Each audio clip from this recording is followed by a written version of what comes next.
Friends, મેં તમારી સાથે ઇડલીની અલગ અલગ જાતની ઘણી બધી રેસીપી શેર કરી જ છે, પણ આજે હું ફરીથી એક ઇડલીની નવી રેસીપી શેર કરું છું, જેનું નામ છે દૂધી થટ્ટે ઇડલી.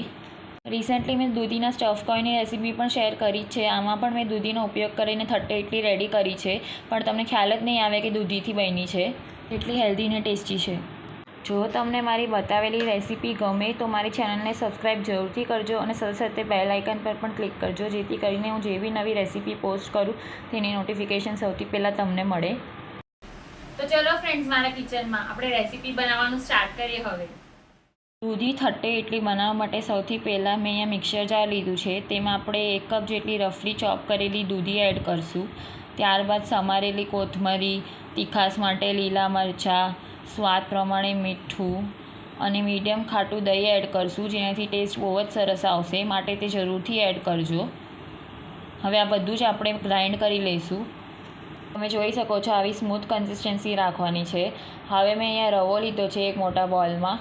તમે કોઈ પણ રવો લઈ શકો. જાડો રવો હોય તો તેને તમે મિક્સરમાં ગ્રાઇન્ડ કરીને બારીક કરી શકો છો. મેં અહીંયા બારીક રવો લીધો છે. હવે આપણે જે પેસ્ટ રેડી કરી છે તે બોલમાં એડ કરી દઈએ. હવે મિક્સર જારમાં થોડું પાણી લઈને ક્લીન કરીને તે પણ એડ કરી દઈએ. ત્યારબાદ સ્વાદ પ્રમાણે મીઠું એડ કરશું ને બધું પ્રોપરલી મિક્સ કરી લઈશું. જરૂરિયાત પ્રમાણે પાણી એડ કરી અને બેટર રેડી કરી લઈશું. તમે જોઈ શકો છો બેટરની કન્સિસ્ટન્સી આવી રાખવાની છે. હવે આપણે બેટરને રેસ્ટ પર મૂકી દઈશું અડધો કલાક માટે. પછી જરૂરિયાત પડશે તે પ્રમાણે પાણી એડ કરશું. બેટર રેસ્ટ પર છે ત્યાં સુધી આપણે ચટણીની પ્રિપેરેશન કરી લઈએ, જેની માટે એક નાના મિક્સર જારમાં આપણે દાળિયા એડ કરશું, તેને ગ્રાઇન્ડ કરી લઈશું. ત્યારબાદ મેં અહીંયા ફ્રેશ કોકોનટ લીધું છે, તેને એડ કરી દઈએ મિક્સર જારમાં. સાથે સાથે તીખાસ માટે એક લીલો મરચો એડ કરશું ને સ્વાદ પ્રમાણે મીઠું એડ કરી દઈશું ને 2-3 ચમચી જેટલું પાણી એડ કરી દઈશું. ત્યારબાદ મિક્સરમાં ગ્રાઇન્ડ કરી લઈશું. ચટણી આપણી બનીને રેડી છે, તમે જોઈ શકો છો. તેને એક બોલમાં લઈ લઈશું. ત્યારબાદ તેમાં તડકો એડ કરશું, રાઈ, અડદની દાળ, લીમડો અને હિંગનો, અને પ્રોપરલી મિક્સ કરી લઈશું. ચટણી બનીને રેડી છે, તેને સાઈડમાં મૂકી દઈશું. અડધો કલાક થઈ ગયો છે, તો હવે આપણે બેટર ચેક કરી લઈએ. મને અહીંયા બેટર થોડું થીક લાગે છે, કારણ કે રવોએ ઘણો બધો પાણી એબ્ઝોર્બ કરી લીધો છે, તો થોડુંક જરૂરિયાત પ્રમાણે પાણી એડ કરું છું. બધું પ્રોપરલી મિક્સ કરી લઈશું. બેટરની કન્સિસ્ટન્સી આવી મીડિયમ થીક રાખવાની છે.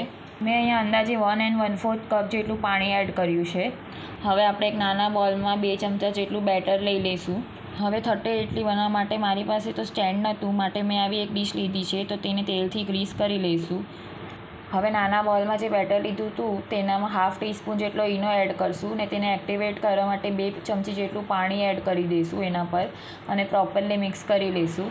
બધા બેટરમાં એકસાથે ઈનો એડ કરવાનો નથી, કારણ કે વારાફરતી એક પછી એક ઇડલી મૂકશું તો ઈનોની ઇફેક્ટ ઓછી થઈ જશે ને પછી ઇડલી બરાબર ફૂલશે નહીં, માટે જેવી રીતે ઇડલી મૂકીએ તે પ્રમાણે ઈનો એડ કરવો. હવે બધા બેટરને ડીશમાં એડ કરી દઈશું ને ત્યારબાદ ટેપ કરી લઈશું ને ત્યારબાદ તેને સ્ટીમ કરવા માટે મેં એક કઢાઈમાં સ્ટેન્ડ રાખીને પાણી ગરમ કરવા માટે મૂક્યું છે. તમે જોઈ શકો છો પાણી બોઇલ થઈ રહ્યું છે, તો હવે ડીશ કઢાઈમાં રાખી દઈશું અને કઢાઈને લીડથી કવર કરી દઈશું. 6 થી 7 મિનિટ જેટલો સમય થઈ ગયો છે. હવે આપણે ચેક કરી લઈએ. તમે જોઈ શકો છો ટૂથપીક ક્લીન આવે છે, એનો મતલબ કે આપણી ઇડલી પ્રોપરલી કૂક પણ થઈ ગઈ છે અને ફૂલી પણ ગઈ છે.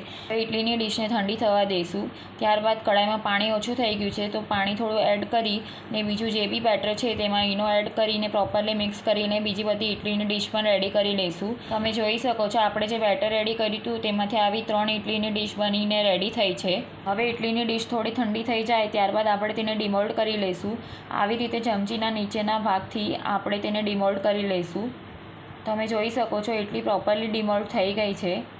તે ઠંડી થાય ત્યારબાદ જ તેને ડિમોલ્ડ કરવાની છે, જેથી કરીને તે પ્રોપરલી ડિમોલ્ડ થઈ જાય. તમે જોઈ શકો છો આપણી ઇડલી એકદમ જ સોફ્ટ અને જાળીદાર બની છે. હવે તેના પર આપણે સૌથી પહેલાં ઘી સ્પ્રેડ કરશું.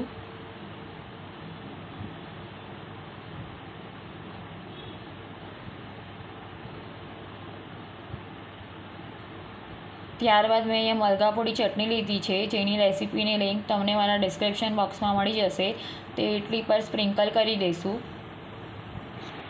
હવે આપણી દૂધી થટ્ટે ઇડલી બનીને રેડી છે. હવે તેને આપણે મલકાપોડી ચટણી અને કોકોનટ ચટણી સાથે સર્વ કરી લઈશું. તમે જોઈ શકો છો આપણી ઇડલી અંદરથી પણ એટલી જ સોફ્ટ અને જાળીદાર બની છે. ખરેખર બહુ જ મસ્ત બની છે. તમે જરૂરથી આ રેસીપી ટ્રાય કરજો અને મને કમેન્ટ કરીને જણાવજો રેસીપી કેવી લાગી. ને જો રેસીપી ગમી હોય તો ચેનલને લાઇક, શેર અને સબસ્ક્રાઈબ જરૂરથી કરજો. ફરી મળશું નેક્સ્ટ રેસીપી સાથે.